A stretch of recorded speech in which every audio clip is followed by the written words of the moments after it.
গোটা সিস্টেম নিয়ে আলোচনা হতে পারে, কিন্তু যদি মেডিকেল কলেজ এবং হাসপাতালের সিস্টেমটাকে ধরা যায়, যদি সেখানে কর্মরত সকলেরই, ছেলেমেয়ে সকলেরই নিরাপত্তাটা নিশ্চিত করতে হয়, তাহলে শয়ে শয়ে নিরাপত্তা রক্ষী দিয়েও কিছু হবে না।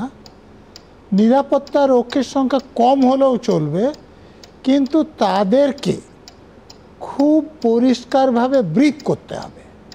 এবং সেই মেডিকেল কলেজ এবং হাসপাতালে যারা ডাক্তারবাবু হন বা নার্স হন বা অন্য কোনো স্বাস্থ্যকর্মী হোক, কর্তব্যরত ওই সময়ে আছেন, তারা তাদের আইডেন্টি কার্ড দেখিয়ে ঢুকতে পারবেন।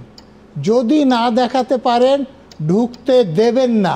এই ক্ষমতাটা নিরাপত্তা রক্ষীদের দিতে হবে। আমি যদি মনে করি যে আমি ডাক্তারবাবু হয়ে গেছি মানে সব কিছুর উপরে, আমি নার্স হয়ে গিয়েছি মানে উপরে, আমি হাসপাতালে কাজ করি মানে উপরে, আমি এটা হাসপাতালে ভর্তি থাকার সময় নিজে দেখেছি, তাহলে হবে না। দেখুন, এই যে আরজি করের ঘটনা আপনি এখনো বললেন, কেন ঘটেছিল? যে এই সিভিক ভলেন্টিয়ার সর্বত্র তার অবাধ গতি ছিল, এবং সেদিনও সে যখন ঢুকেছে তাকে কেউ আটকায়নি। এই যে বর্তমানে যে হাসপাতাল কথা নিয়ে আপনি বলছেন, একদম এনআরএস এর নিরাপত্তা রক্ষী, দুটো ব্যাপার দেখুন, যে তিনি ডাক্তার নন, কিন্তু ডাক্তারের পোশাক পরে ঢুকছেন।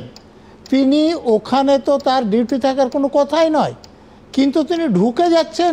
শুধু ঢুকছেন না, ট্রমা কেয়ার সেন্টারের বাথরুমে একটা মেয়েকে নিয়ে চলে যেতে পারছেন।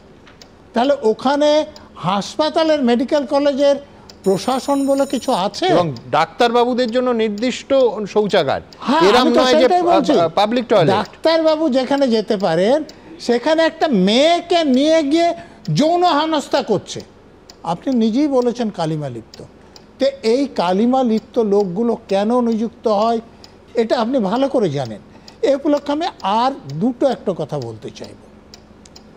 একটা হচ্ছে, আপনি যদি নিরাপত্তা নিশ্চিত করতে চান, এই যে একজন প্যানেলিস্টকে বলছিলেন যে যা ঘটেছে সেটা ঘটনা ঘটার পরে, আগে যদি করতে চান, তাহলে পুলিশ অফিসারদের এমন নিরপেক্ষভাবে সততার সঙ্গে কাজ করতে হবে যাতে শাসক দলের অপরাধীরাও পুলিশকে সমীহ করে।